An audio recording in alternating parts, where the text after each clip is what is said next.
And begin with the blessing. Baruch atah Adonai Eloheinu melech haolam, asher kiddushanu b'mitzvotav v'tzivanu la'asok b'spread Torah. Blessed are you, Lord our God, King of the universe, who sanctifies us with his commandments and commands us to engross ourselves in words of Torah. Okay, I hope everyone had a good weekend. Into chapter 23 of the book of Isaiah. And my name is Steve Sheik. I'm the congregation leader, rabbi, whatever else is needed at the Tree of Life Messianic Congregation in Houston, or actually in Katy, Texas, a suburb of Houston. And so tonight we're going to like I said, look at chapter 23. And here we're still in this section called burdens, or the oracles against the various nations. I have not changed the timeline marker because we're still pretty much in the same area. And the oracle that we're going to be talking about for Tyre is we don't really know. It's not clear where that prophecy falls and when it comes to pass. So we'll just leave it right there. And but we are down here in chapter 23, and next week now. I don't know. Next week, I'm going to try to get through. Well, maybe I may only get through chapter 24 because 24 and 25 are sort of together, but it's okay. We're not in a race. And so we can go ahead and just stay with chapter 24 next. So we're looking at this particular pronouncement here of chapter 23.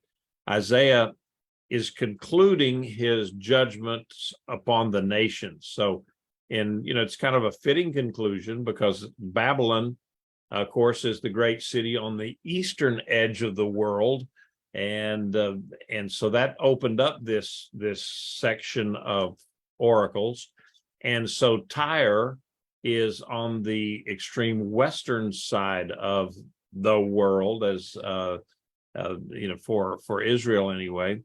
And so that kind of closes it out.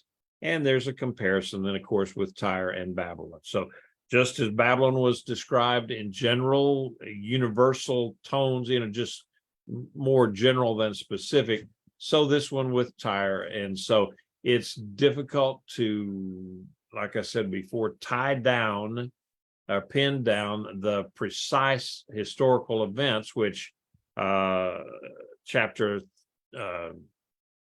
13 may have been referring.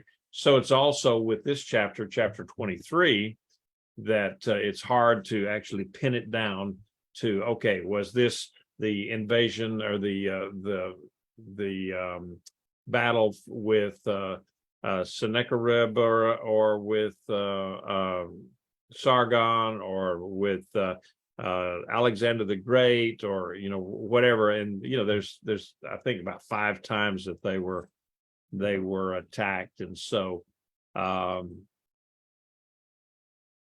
there's a lot of similarities between the 2 chapters of the book of Revelation that uses language here applied to Tyre to describe the great world city of Babylon.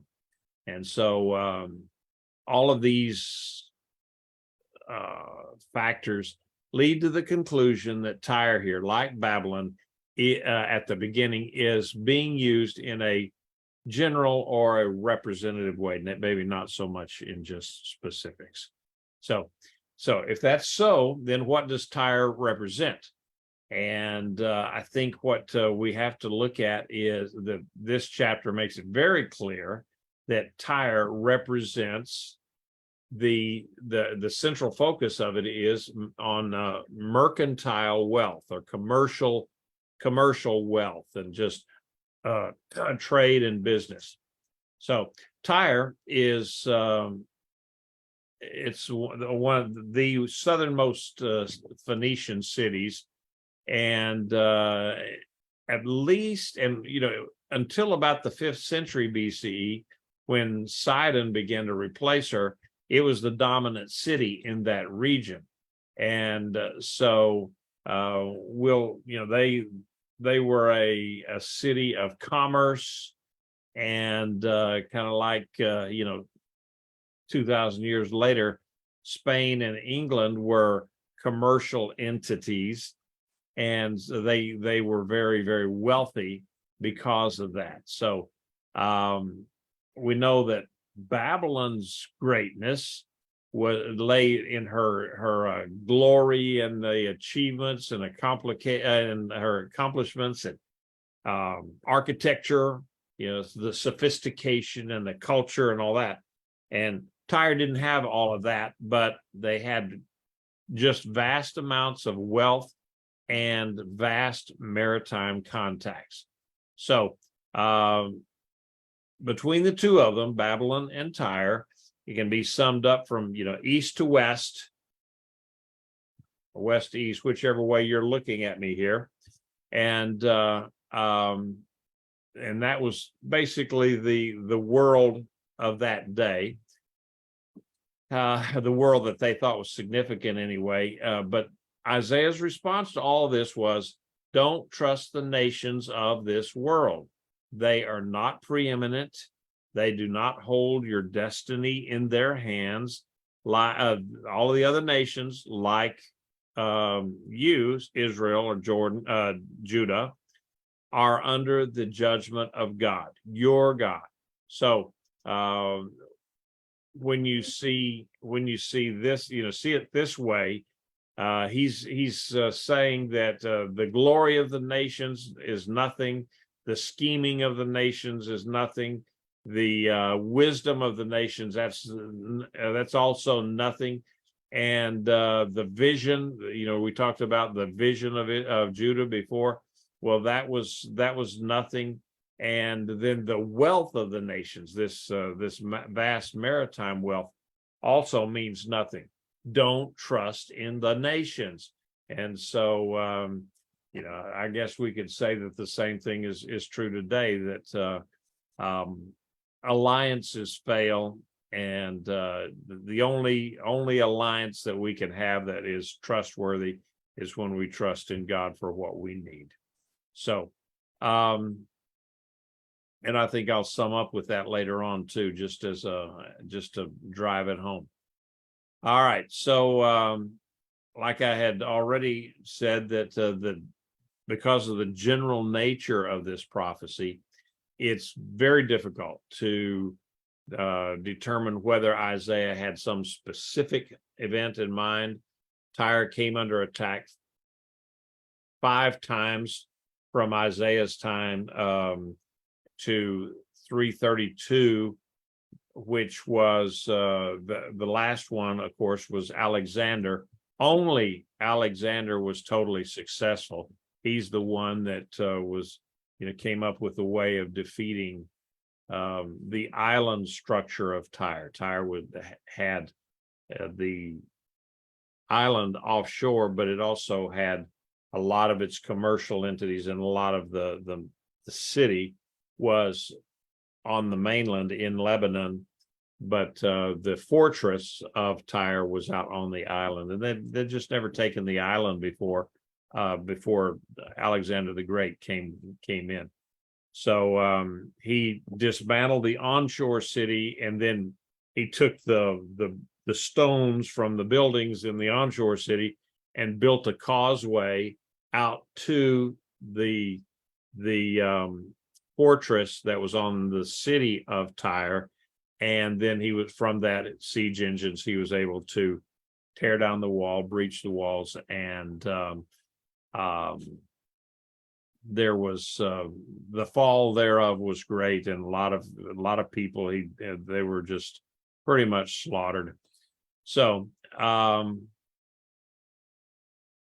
it said that Alexander he crucified 2,000 of the leaders there in the city, and he sold 30,000 of the inhabitants into slavery. Now, we don't know whether Isaiah was talking about this when he's making his prophecy. It's not real clear, but Tyre never did regain the status that it had, that it enjoyed before Isaiah gave this prophecy. And even though they did come back a little bit, and today I think there's only about 6,000 people that live in the city of Tyre. It's nothing real big anymore. So yeah, we'll get to this in a second. The Kittim is the old name for Cyprus. That is correct. So we'll hang on there just a second. We'll get into that. All right. So this let's just get right into the scriptures here, and we'll talk about some of these things. The burden of Tyre. Wail, ships of Tarshish, for Tyre is destroyed. There is no house, no harbor. From the land of Cyprus, it was revealed to them. All right, so I just wanted to kind of show you some pictures, maps and so forth of what Tyre was. And you can see it here, its relationship to Israel, just over the border into Lebanon. And here was that island that we were talking about. Now, this city, I mean, it had walls all the way around the entire city, and you can see here that they had some really nice harbors that protected the ships from the northwestern winds, and then also if they came into here, they were protected from the northeastern winds. So they, either where the seas were coming from, they could hold up in these two harbors. And here's the causeway, or the mole that we talked about, that was constructed by Alexander the Great. And he just went out there to that, and what is it, about 1,500 yards is what it amounted to. And from there, then he was able to defeat them.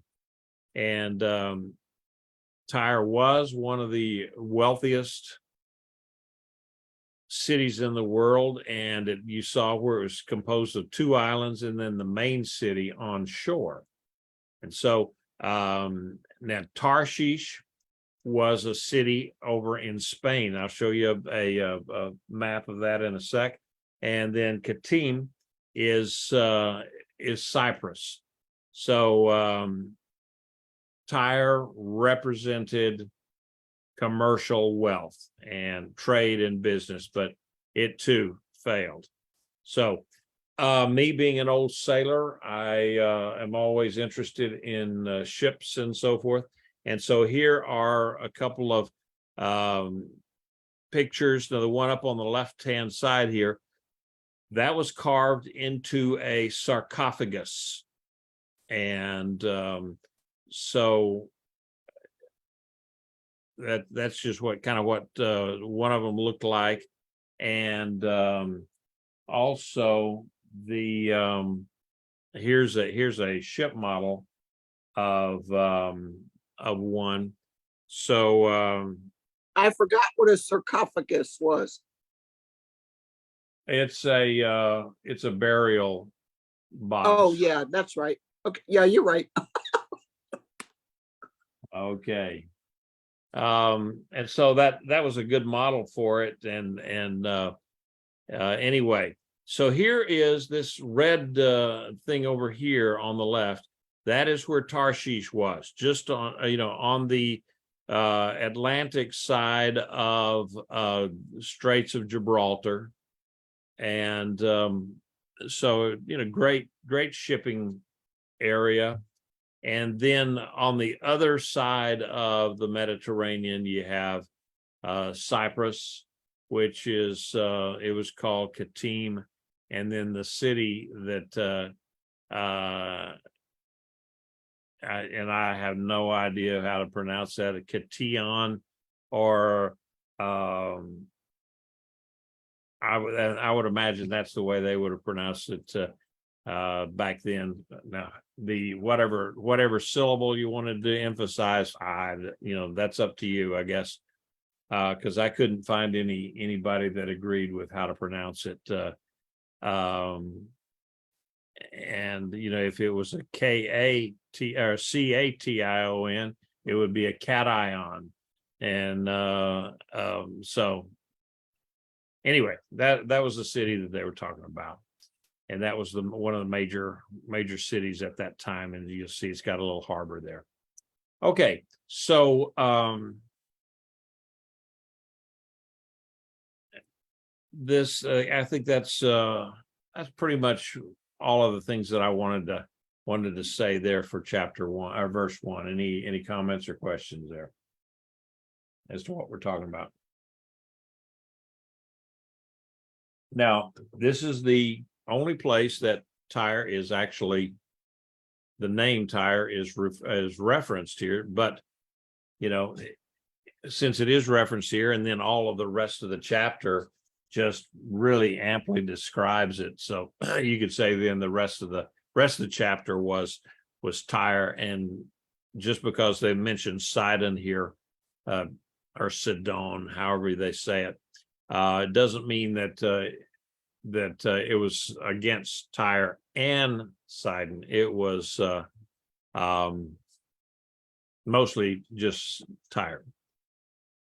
All right, so looking at verses 2 and 3, depending on your translation, our Tree of Life translation says, "Be still, inhabitants of the coastland."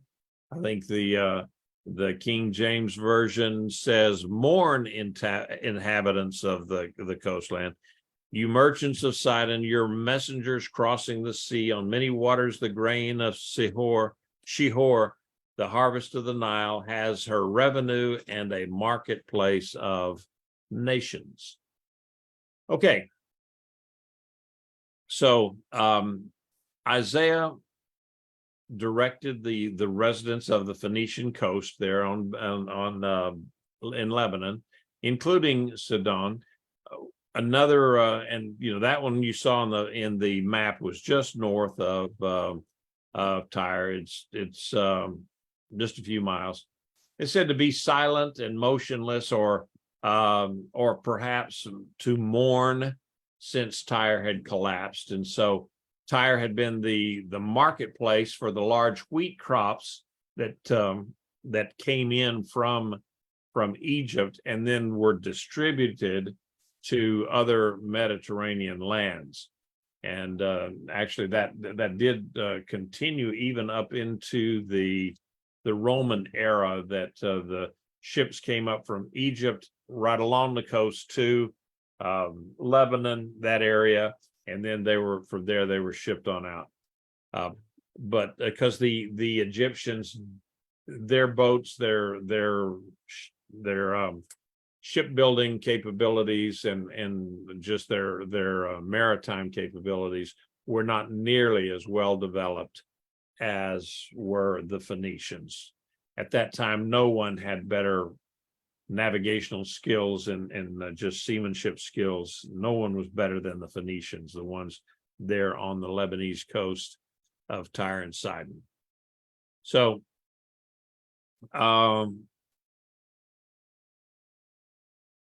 Tyre was so it was just very, very important. That's what I was trying to think of, is that it was so important to the commercial enterprise of all of the Mediterranean, that when it fell, it would be, I guess it would be comparable to if New York City was totally destroyed. I'm not just the World Trade Center, but I mean the entire, all of Manhattan, Staten Island, Brooklyn, all of that kind of stuff was, say, instant nuked or something like that. The repercussions all over the world would be would be felt. So verse 4, be ashamed, O Sidon, for the sea has spoken, the stronghold of the sea, saying, I have not writhed or given birth, I have not reared young men or brought up maidens. This is one really strange verse here. And so there's lots of quite a few different ways of interpreting what this thing means. And so, you have to just kind of pick one, I guess. Isaiah gave a voice to the sea, the mother of Tyre, and which, it was basically bemoaning the fact of the loss of Tyre, bemoaning Tyre's demise. And so the sea's children were the ships that plied its waters because of Tyre's commercial activity. And it could possibly be that the children referred to were Tyre's colonies. And this would also be a source of embarrassment to Sidon because it was a sister city of Tyre's in Phoenicia. So going ahead, when the report reaches Egypt, they will be in anguish at the report about Tyre. All right. This, the fourth entity of sorrow over the news of Tyre's downfall would then be Egypt. Now, Tyrian ships carried Egyptian products all over the Mediterranean region. Remember, I said that the Egyptians didn't do a lot of maritime trade. They could go up the coast a little bit, but to head out across in the Mediterranean and get out of sight of land, the Egyptians, in many cases, were just like the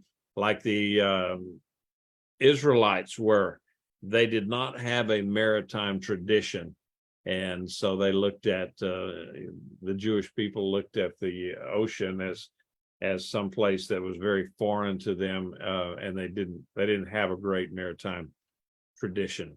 So if Tyre was destroyed, then that would, the marketplace or the brokerage houses, I guess the brokers, you'd say, for Egyptian wheat, grain, corn, whatever their agricultural crops were, that would also be destroyed. I mean, if they had no way of distributing, it would be like having Amazon. Yeah, you can buy and order anything that you want from Amazon, but if they don't have trucks and warehouses and infrastructure in order to deliver it to you, then what good is it? You'll have to go to a store, and that's kind of what this was. Also, you could look at from the point of view of Egypt.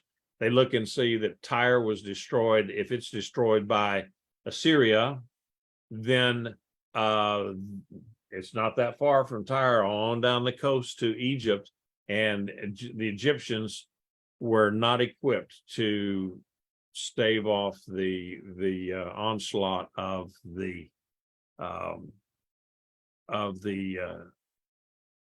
Assyrians.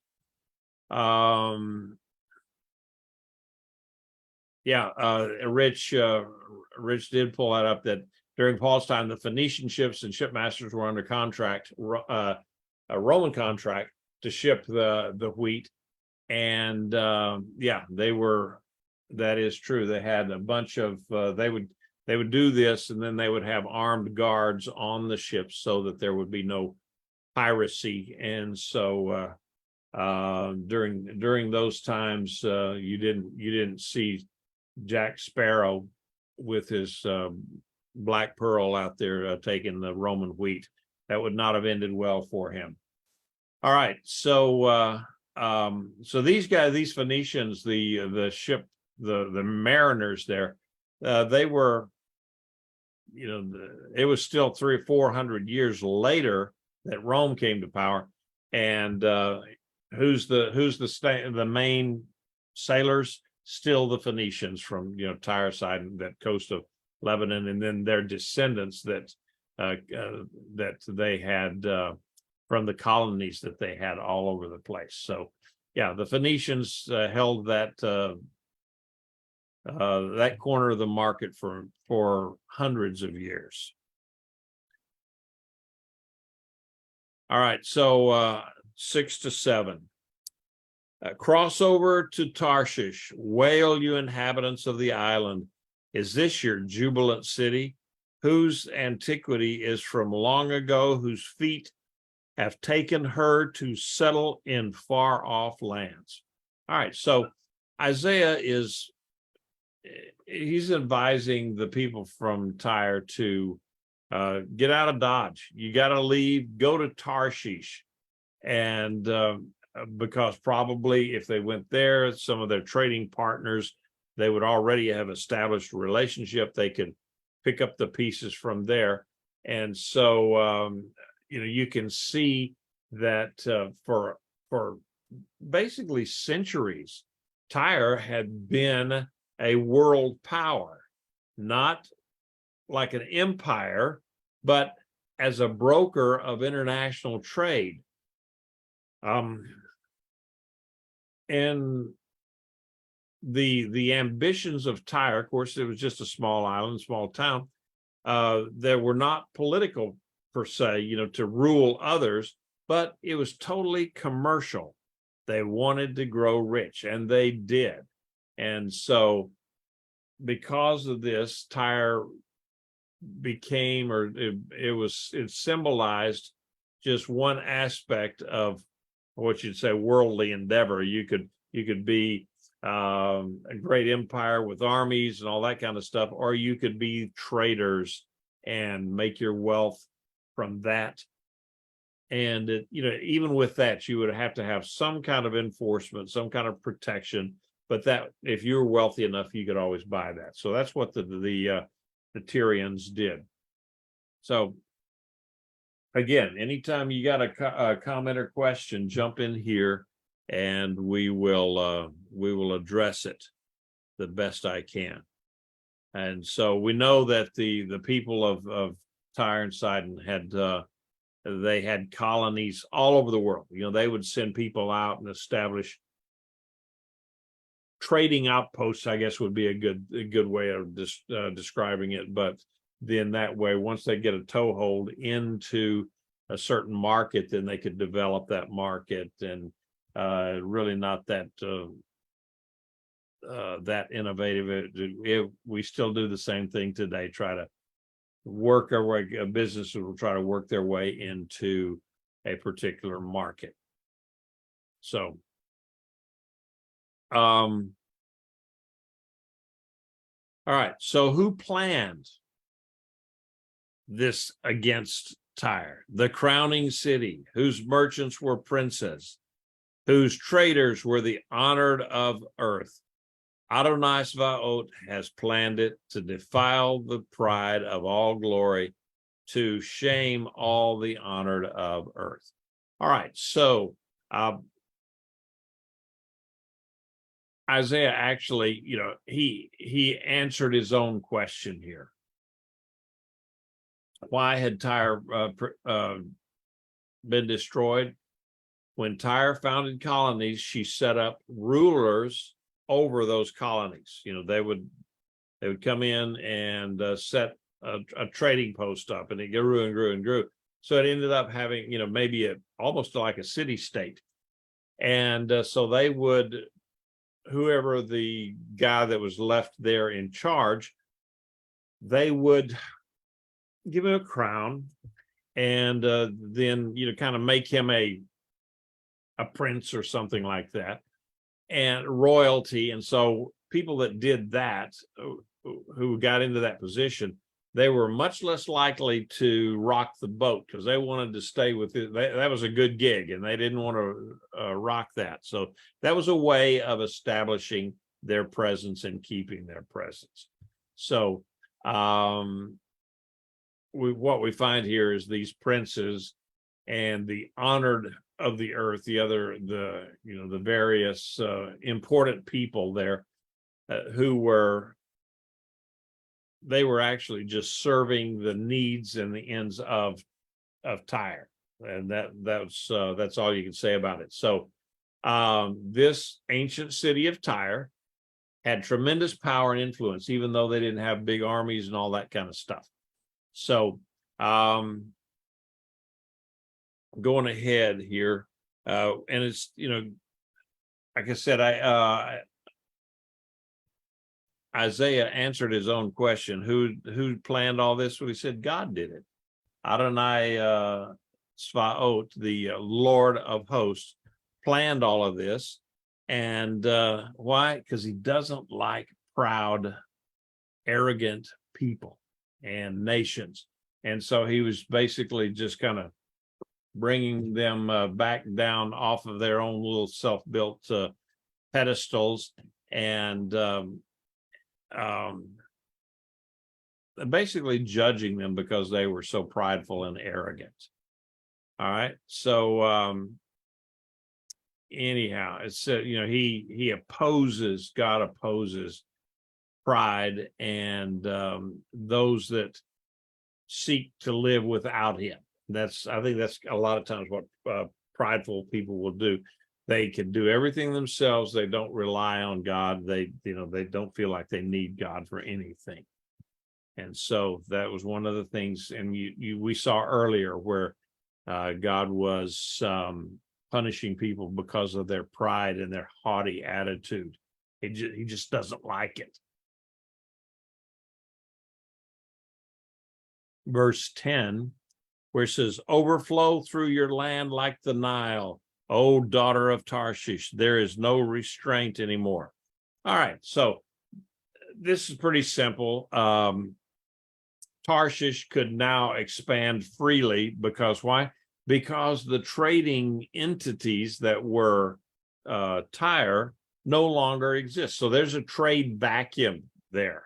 And so since Tarshish had all the ships, then they could pretty well dictate the terms of trade from that point forward.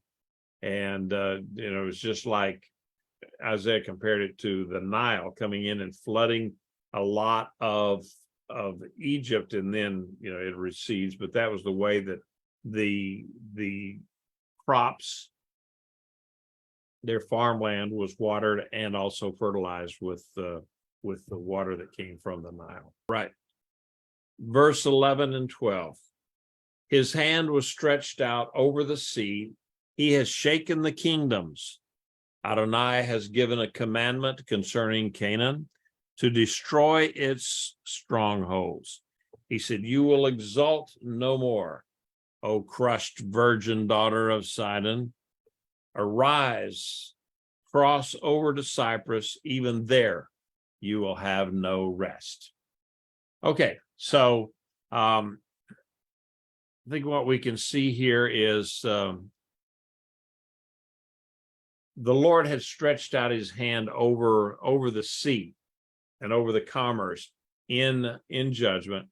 And so just like he had stretched out his hand over Egypt a long time ago, 1,000 years before this stuff was going on, and Egypt, of course, gave up the Israelites, and they were no longer the slaves.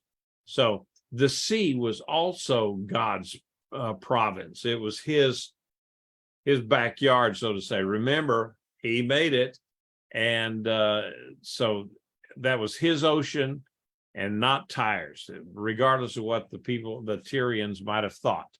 So he made all the kingdoms, all the nations around there really wake up and tremble because of when he condemned the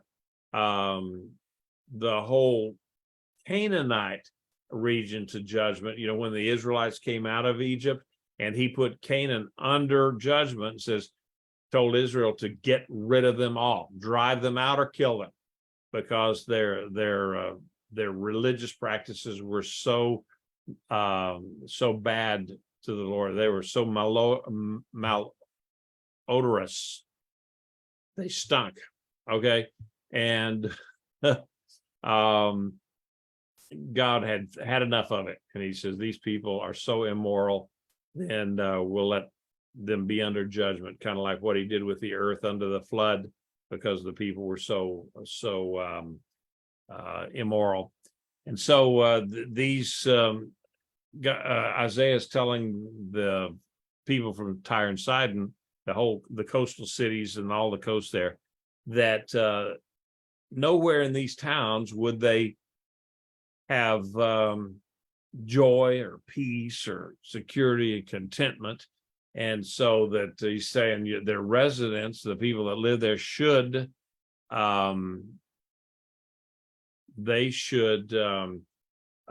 flee to Cyprus.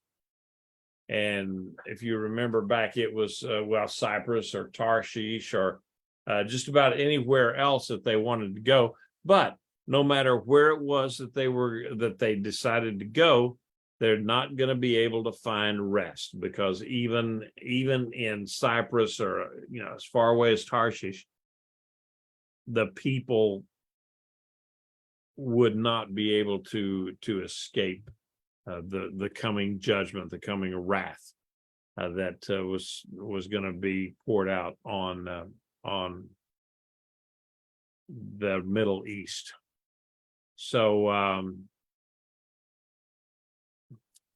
all right, and then what he also says, you will exalt no more, O crushed virgin daughter of Sidon. So what Isaiah is saying here is that, okay, like likening the cities to a young, vibrant, virile maiden who she's still a virgin, but she's got all the potential of having lots of babies, and of course that was a big deal back then. And so instead of that, Isaiah just looks and in his own mind, he didn't write it down here, but in his own mind, that formerly beautiful, vibrant young lady was now just a wrinkled up old hag. And so he could kind of see that into the future. All right. So comments, questions, anything?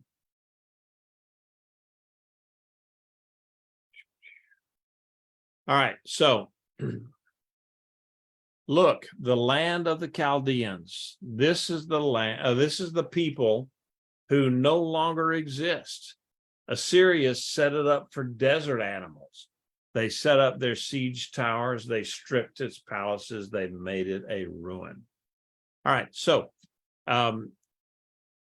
if the Phoenicians believed that they could escape, they were invited to kind of contemplate what was going on with their opposite number, up there on Babylon.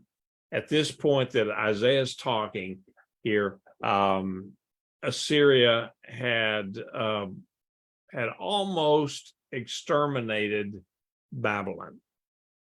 They had these huge siege towers, and they could go in there and hit it, with a battering ram below, and arrows and spear guys, whatever they call them. I don't know what they call them, because it's archers, and I don't know. I can't remember what the name for the guys that threw the spears. But there was a name for that. But they could do all that, and I got a picture of it. There you go. There's a siege engine, and of course you see how many folks it took to move it any length of time at all, any distance. And so you just know that could not have been a very comfortable way to do things. I mean, it was hard labor to move that thing. But they were effective against walled cities. Now, yeah, it's all right when they got a flat spot like this and they could go on up to the wall, but then to get up to the inner sanctuary way up there, that unless there's a more flat spots around, that would have been very difficult. Later on, the Romans at Masada, they had siege engines, but a lot of it was just prefabbed, and they built it up there, and then rolled it up the ramp. Okay, so anyway, looking at these this particular verse there was not going to be any place to hide. No, wherever they went, the Assyrian forces could find them, track them down. We know that Babylon was destroyed, and the people, I mean, it was just pretty much decimated. They just ran everybody off, and there was no habitable place to live in Babylon. So that's kind of the way that Assyria did it with these big siege engines. All right, so short verse here said, "Wail, you ships of Tarshish, for your stronghold is destroyed." All right, so this section ends just like it started. It's the same note, just a different place. And the ships of Tarshish were called on to join the lament, join the wailing and gnashing of teeth here, because they have no place to go and to put into harbor. Their brokerage houses, of course, were there in Lebanon, in Tyre. And so if they had no place to come and offload or onload their cargoes, then what do? There's no work, no jobs. So that has a snowball effect on the economies of those nations. So, but this whole thing was an attempt by God to convince the Judean people that do not rely on other nations, because they will falter and fail at some point in your life. And so that's why he was God was trying to tell through Isaiah, tell the people of Judah, don't make foreign alliances, just rely on me and I'll take care of it. And of course they didn't do that, and so they suffered the consequences of that. Are there any comments or questions so far on any of this we've been talking about? All right. Yeah, I'm a little confused on the timing here, in that Samaria 2, which is just before this time, because we're talking right around 705, 700 BC, and with the Assyrians. So it's talking about Babylon being decimated, and yet Nebuchadnezzar is 250 years away yet from rising. So are you saying that Babylon was just decimated by the Assyrians, but then it made a big comeback? Yes, Okay. it did make a big comeback. It was, I say decimated, it was, they destroyed a whole bunch of stuff, but it was not enough that what's the guy's name? Nabopolassar, something was not able, he was able to regroup and go back against Assyria, and they eventually defeated them. And then the Assyrian Empire only lasted about 150 years is all. And so it was pretty short-lived as world empires go. Not as short-lived as the Third Reich. That was very, very short-lived. But so yeah, Babylon had been destroyed, had really been messed up, but then they came back big time. Okay, thank you. Yes, sir. All right. Then it will come about in that day that Tyre will be forgotten for 70 years, like the days of one king. At the end of 70 years, it will happen to Tyre, just as in the song of the prostitute. And I'm not going to sing this because I don't know what the melody of it is. Take a harp, stroll about the city, forgotten harlot, skillfully play many songs so that you may be remembered. All right, none of that rhymes. So what, maybe in Hebrew it does. I don't know. I'd have to go back and look at it. But it was okay, it said in that day, in the day that the Lord executed his plan against Tyre, there would be a period of 70 years that before Tyre would be able to experience any relief from her oppressors. And it says that Tyre will be forgotten. Well, you can compare that to the 70 years of Israel's captivity in Babylon, but it probably, I'm almost sure it was not the same period of time. Now, like the days of one king possibly refers to the book of days that kings kept, in which they recorded the events of their reigns day by day. It was a diary, a king's diary. And so the meaning of it is similar to saying as a hired worker would count. And so these 70 years, was it a literal 70 years? And did it actually take place? No, I think it's more of a figurative one, similar to, say, when Daniel prophesied the 70 years of Israel's exile.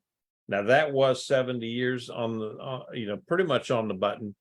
But in this particular case, there are other times where the use of 70 was kind of a relative thing. And I think you can see that here, because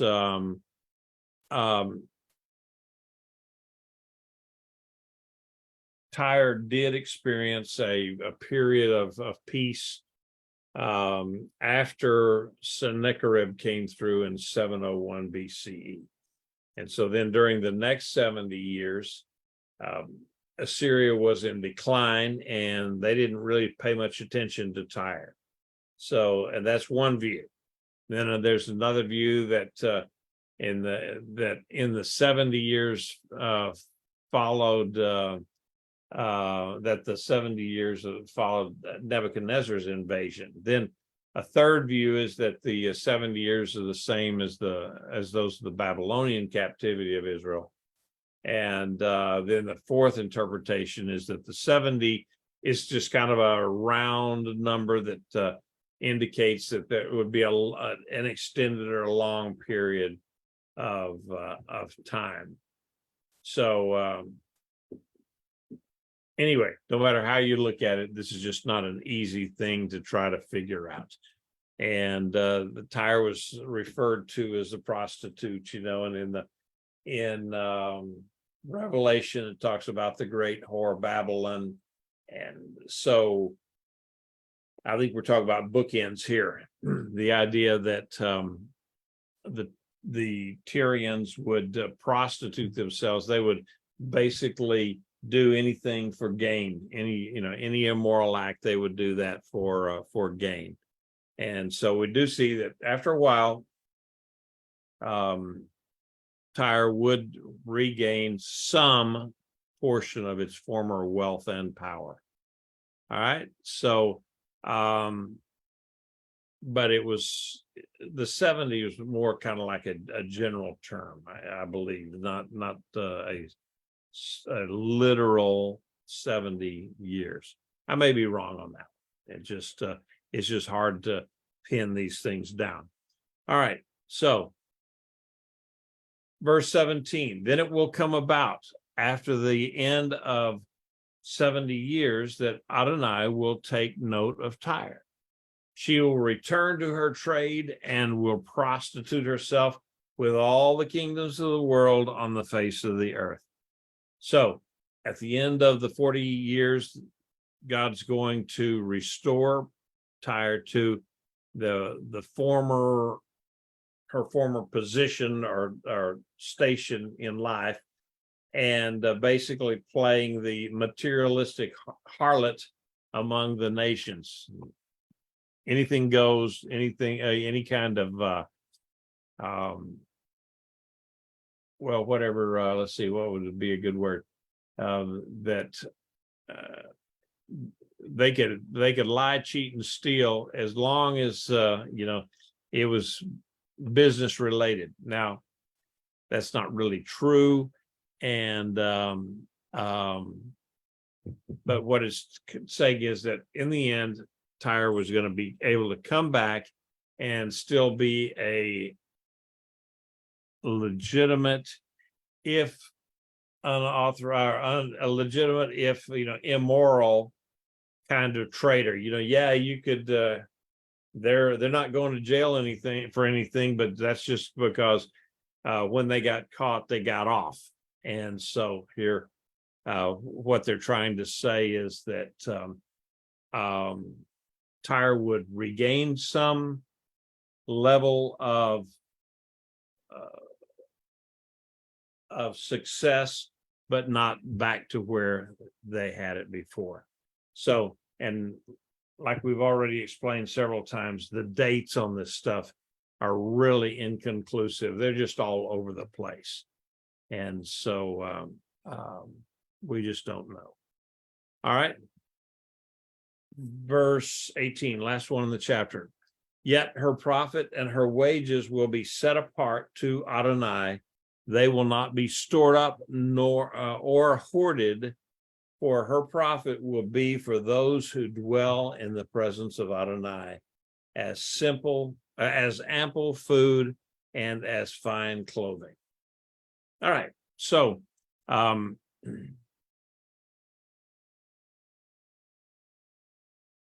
profit and her wages seem to fly directly in the face of Deuteronomy 23:18, which it states that a prostitute's hire may not be given as an offering. However, it's necessary to remember that prostitution in this case was not a figure here.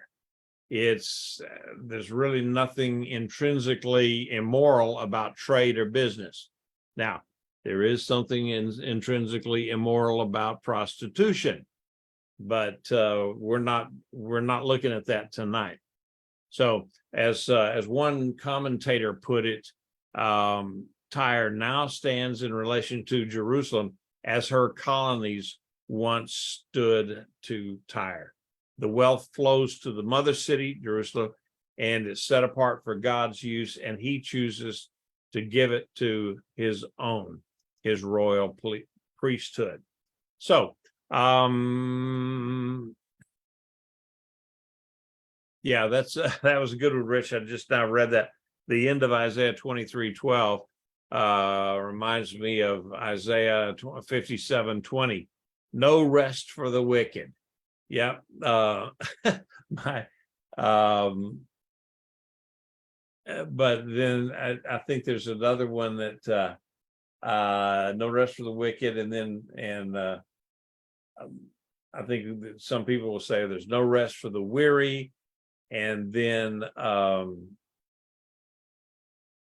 I think I heard my dad a couple of times saying something like, yeah, there's just no rest for the righteous.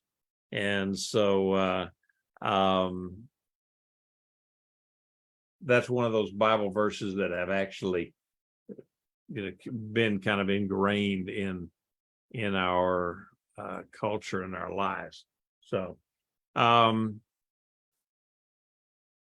anyway, the profits and the wages of prostitution could not be used for temple service. Okay. Now, how would they know? I don't know. Because if a lady was a prostitute and she had any money at all, it was through prostitution. It would not have been because she drove an Uber, when she wasn't doing the other stuff. And so, again, you have to look at this whole thing as being where Tyre was possibly not as moral as they should be in dealing. They had, they cooked the books. Maybe they had different sets of weights and measures and that sort of thing. That's why they would be called prostitution. We just don't know. And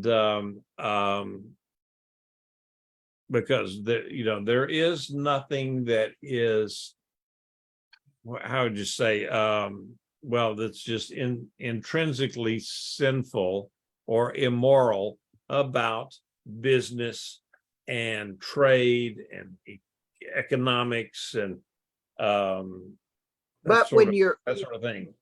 but if you're selling out, instead of just doing business, you're selling to instead of just doing business and you're selling out to the highest buyer and they're doing that to stop trade other ways, that could be considered sinful.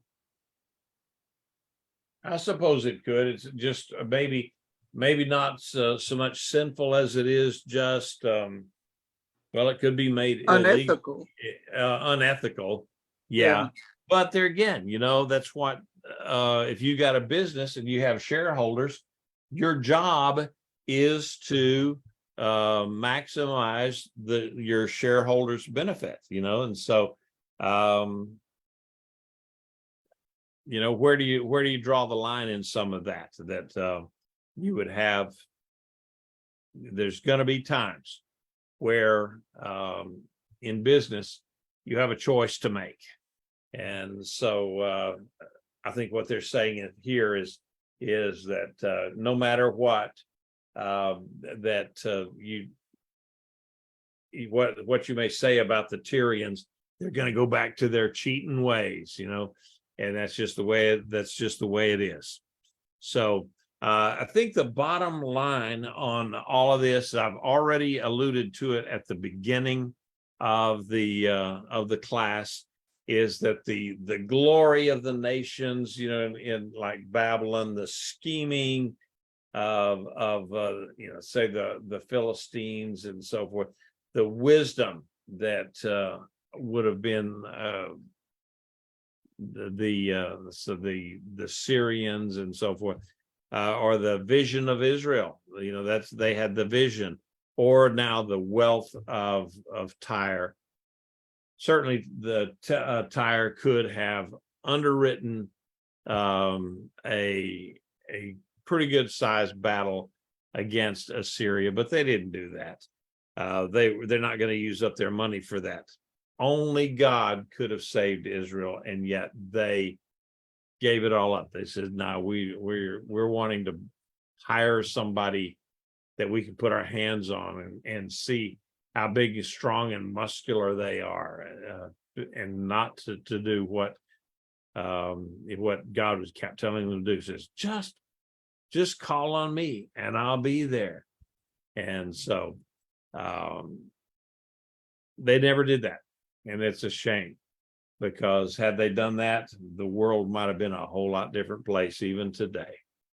So with that, I will